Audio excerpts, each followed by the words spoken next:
meus queridos alunos! Aqui quem fala é Tia Bombom e vamos para mais uma videoaula. Nossa aula de hoje será sobre história. Então vamos aí separar nosso livrinho. O tema de hoje no nosso livro de história será sobre administração municipal. No nosso país, vivemos em um regime democrático, isto é, todos têm vez e voz na sociedade. Por esse motivo, temos o poder de escolher as pessoas que administram nosso país, nosso estado e nosso município. Tia Andresa, mas como é esse poder? Nós temos o poder do voto. Nós votamos e colocamos as pessoas lá para poder administrar nosso país, nosso estado e nosso município. Paulo, um município é administrado por uma série de pessoas. Cada pessoa tem uma função essencial nesse processo. A sede da administração municipal é a prefeitura. Nela atuam o prefeito, o vice-prefeito e seus assessores. Calma aí. O prefeito é o chefe do governo municipal, ou seja, ele direciona e toma decisões importantes para a cidade. No entanto, as decisões da gestão de todo e qualquer município quase sempre recebem críticas, ou seja, as pessoas que discordam de tais decisões. Muitas vezes, cada gestão municipal costuma aplicar o seu próprio plano de governo e não dá continuidade do trabalho feito anteriormente. Como assim? Um exemplo, a tia Andresa é prefeita. Fui eleita agora e vou assumir. Tá bom. Porém, no plano anterior, tinha lá um plano que o prefeito que fosse eleito deveria de dar continuidade de plantar várias árvores. Eu fui eleita e falei assim, não quero botar árvores não. Eu quero fazer praças. Entendeu? Então vamos dar... Isso não é dar continuidade ao plano anterior. Fato que reflete diretamente na vida dos cidadãos e que é motivo de crítica. Por quê? Se o governo anterior prometeu uma coisa e agora um outro governo, deveria dar continuidade. Porém, já que é um governo novo, ele tem outros planos e esquece. E aí a população fica chateada, né? Porque foi prometido aquilo e não foi cumprido. Continuando. As gestões municipais em geral escolhem as áreas em que atuarão mais fortemente, e é por isso que deixam a desejar em outras áreas, recebendo também críticas. Como assim, tia Andresa? Um exemplo. Tá, temos um grupo, o grupo, vamos... não, vamos botar mais escolas, mas não. Vamos ficar só na área da saúde, vamos se dedicar mais à área da saúde. Tá bom, ok. Porém, eles também receberão muitas críticas, porque tem gente que também quer que a área da educação não seja esquecida. Entenderam? Então vamos lá. É muito importante e necessário que a população procure se manter informada das ações da gestão municipal, cobrando dos políticos que a sua posição em tais decisões seja a que represente a vontade do povo. Então, todo mundo precisa se manter informado para a gente poder o quê? Cobrar dos políticos. Vamos agora para a página 65. Assim se organiza a administração municipal. Vamos agora ler o rosinha aqui. O poder executivo é formado pelo prefeito e pelo vice-prefeito, que são eleitos pela população para governar o município. Então, o poder executivo é o quê? É pelo prefeito e o vice-prefeito, que quem elege é o quê? A população. O executivo, como o próprio nome indica, encarrega-se de executar as leis e administrar o município. Então, o Poder Executivo fica encarregado de quê? Executar as leis, botar as leis em prática. É formado pelos vereadores, que também são eleitos pela população. Os vereadores fazem as leis do município, que garantem os direitos e estabelecem os deveres do cidadão e também fiscalizam se elas estão sendo cumpridas pelo Poder Executivo, se está sendo cumprida pelo prefeito. Os vereadores trabalham onde? Na Câmara Municipal.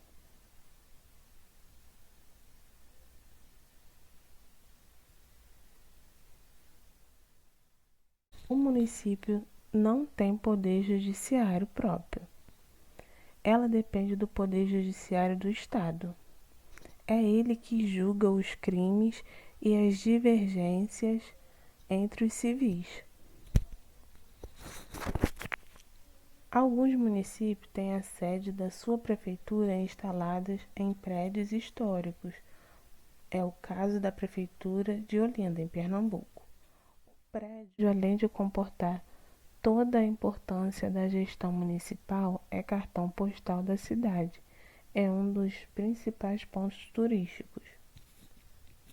Dessa forma, o prefeito, o vice-prefeito e os vereadores são as pessoas que administram o município.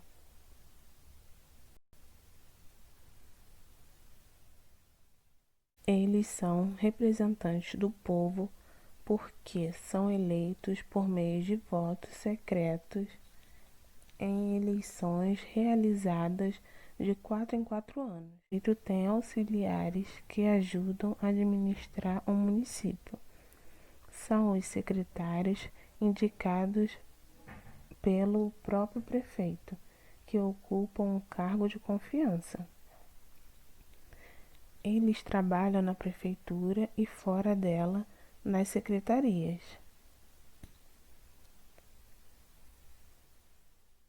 A forma de contagem de votos da eleição é diferente para o prefeito e seu vice e para os vereadores.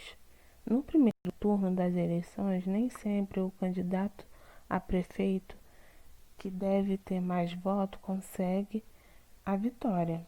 Nesse caso, a eleição será disputada no segundo turno pelos 2 candidatos mais votados no primeiro turno. É aí que eles vão descobrir quem será o prefeito. As comunidades e por isso conhece de perto suas necessidades. Os vereadores representam os cidadãos dos seus municípios. Cada um é representante de uma parcela da população. Eles têm o poder de fazer as leis que atendam aos interesses da comunidade. Também chamada de Câmara de Vereadores, a Câmara Municipal é a sede do Poder Legislativo. A divisão dos poderes, executivo, legislativo e judiciário, é feita pela Constituição Federal. Além do poder legislativo, também existe no município o poder executivo, que é exercido pelo prefeito e pelos secretários. Todo país tem uma Constituição, que é um conjunto de leis que estabelecem os direitos e deveres dos cidadãos. Ela também garante a independência do poder legislativo municipal. Isso significa que nenhuma autoridade de qualquer órgão ou poder pode interferir nos trabalhos da Câmara Municipal. A Câmara dos Vereadores exerce importantes funções na sociedade. A função legislativa é a que mais se destaca entre as funções da Câmara. No exercício desta função, o vereador participa da elaboração de leis de interesse do município. São elas leis orgânica, orçamento anual, plano diretor, plano plurianual, diretrizes orçamentárias e código de obras. Por meio delas, os cidadãos têm os seus direitos assegurados. Cabe também ao vereador dar posse ao prefeito e ao vice-prefeito. Através da função fiscalizadora é possível ter um controle de como o prefeito e os secretários estão administrando o município, utilizando os recursos públicos. A Câmara cumpre esta importante função com auxílio do Tribunal de Contas. Cabe ao vereador acompanhar todas as ações do Executivo, como a realização de obras, compra de material e de equipamentos, contratação de funcionários, prestação de serviços, fornecimento da merenda escolar, entre outros. Os vereadores também podem solicitar que o prefeito ou qualquer secretário municipal compareça à Câmara para dar explicações sobre seus atos. Caso queira apurar alguma irregularidade, a Câmara pode formar uma comissão parlamentar de inquérito, CPI. Na função judiciária, a Câmara exerce uma função de processar e julgar o prefeito, quando ele comete alguma irregularidade. Julga também os próprios vereadores que também cometem irregularidades. Todos os anos, os vereadores julgam as contas da prefeitura, decidindo se o prefeito teve uma atuação regular ou irregular na aplicação dos recursos públicos. Anualmente, o prefeito precisa remeter as contas do município para os vereadores apreciarem e, depois do parecer do Tribunal de Contas, voltam para a Câmara para serem votadas. Esta prestação precisa ter todos os gastos e também todo o dinheiro arrecadado durante o ano. A Câmara também exerce função administrativa, organizando os serviços como a composição da mesa diretora, a organização e o funcionamento das comissões. Os vereadores também podem auxiliar o Poder Executivo a administrar o município, fazendo indicações de ações a serem tomadas em favor da população.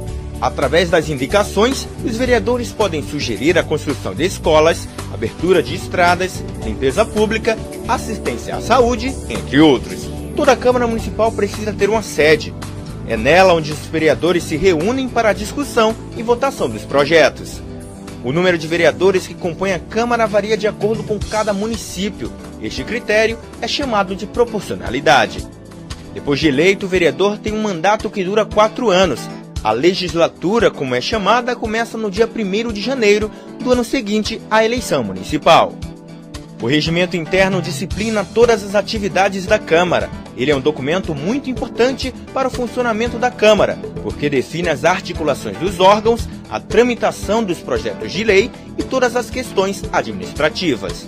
Ele é elaborado por um conjunto de vereadores e, para ter validade, precisa ser aprovado no plenário. O regime interno deve estar de acordo com a Lei Orgânica Municipal. A Lei Orgânica é o conjunto de normas que regem o município. E nela estão definidas as atribuições dos poderes e dos órgãos, bem como os deveres e os direitos dos cidadãos. Esta lei funciona como a Constituição do município. A Câmara Municipal funciona com os seguintes órgãos: a mesa diretora, que dirige a casa e é eleita pelos vereadores. Ela tem a responsabilidade de conduzir os trabalhos legislativos e administrar a Câmara. Ela é composta geralmente pelo presidente, vice-presidente e pelo primeiro e segundo secretário. O plenário reúne todos os vereadores para votar as leis e tomar as decisões importantes. É nele que os vereadores debatem as matérias e os projetos de lei que tramitam na Câmara. Também no plenário, os vereadores autorizam os empréstimos, convênios e julgam as contas do prefeito. Os vereadores se organizam em bancadas que reúnem os partidos com representação na Câmara. Os partidos formam bancadas para articular ações e votar conjuntamente matérias dos seus interesses. Cada bancada tem um líder que a representa. Ele, que é escolhido entre os partidos que compõem a bancada, fala em nome de todos os que representa. As comissões têm como objetivo discutir e elaborar pareceres sobre os projetos em tramitação. Elas podem ser permanentes, que fazem parte da própria estrutura da Câmara, ou temporárias, que são criadas com a finalidade de tratar de um assunto específico com prazo para terminar. A Câmara realiza periodicamente reuniões para a votação de matérias. Elas são chamadas de sessões plenárias. Elas podem ser ordinárias, realizadas nos dias e horas marcados pelo regime interno, extraordinárias, realizadas fora do horário marcado, e especiais, que são realizadas para homenagens e comemorações, e audiências públicas, realizadas com a participação direta da população. Toda Câmara precisa ter um quórum. Ele é o número de vereadores necessário para que uma sessão e uma votação aconteçam. Esse número varia de acordo com o tipo da sessão e a matéria que vai ser votada. A Câmara de Vereadores apresentam proposições. São elas propostas de emenda à Lei Orgânica do município. Nela, o vereador pode criar uma proposta para alterar a Lei Orgânica do município. Ela é votada em 2 turnos e é aprovada por 2/3 dos vereadores da Casa. Os projetos de lei são uma proposição que tem por finalidade regular as matérias no município e que precisa ser sancionada pelo prefeito. Os vereadores podem apresentar projetos de leis complementares, leis ordinárias e leis delegadas. As resoluções são atos que têm efeito apenas no interior da Câmara. Os projetos de resolução tratam de temas como a criação de comissões especiais, elaboração do regimento interno, destituição da mesa ou de qualquer um dos seus membros, concessão de licença a vereadores, entre outros.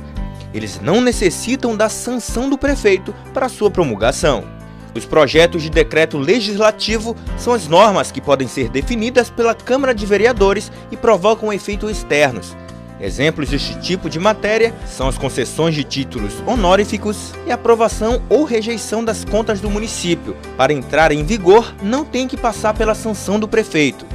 As emendas a projetos de lei, de resolução ou de decreto legislativo são proposições apresentadas pelo vereador, quando ele deseja alterar a forma ou conteúdo da proposição principal, que são projetos de lei, de resolução ou de decreto legislativo. Indicação ao executivo ou aos vereadores é uma espécie de sugestão por escrito apresentada pelo vereador. Através da indicação, o vereador pode sugerir medidas de interesse público aos poderes competentes, ou também para sugerir a manifestação de uma ou mais comissões sobre determinado assunto, visando a elaboração de projetos sobre matéria de iniciativa da Câmara. As moções são proposições em que é sugerida a manifestação, apelo, congratulação ou protesto da Câmara sobre determinado assunto. Os requerimentos são instrumentos comuns nos trabalhos legislativos. Através deles, os vereadores podem solicitar providências administrativas e relativas ao regimento interno, bem como obter informações da mesa diretora da Câmara, do prefeito ou de qualquer outra autoridade do Executivo Municipal. O parecer é um pronunciamento da comissão ou da assessoria técnico-legislativa sobre matéria sujeita ao seu estudo. Normalmente é oferecido por escrito pelo relator da matéria. O recurso é a proposição destinada a alterar decisões tomadas por órgãos da Casa, Presidência da Câmara, presidências das comissões, mesa diretora e comissões. Então agora iremos realizar nossas atividades da página 66 até 68. Leia com atenção. Tá ok? Tem algumas questões que é para você fazer perguntas aos seus vizinhos. Já que a gente não está podendo sair na rua, vocês podem perguntar os pais de vocês mesmo, tá ok? Vamos agora responder até a página 68. Leia com atenção, tá bom?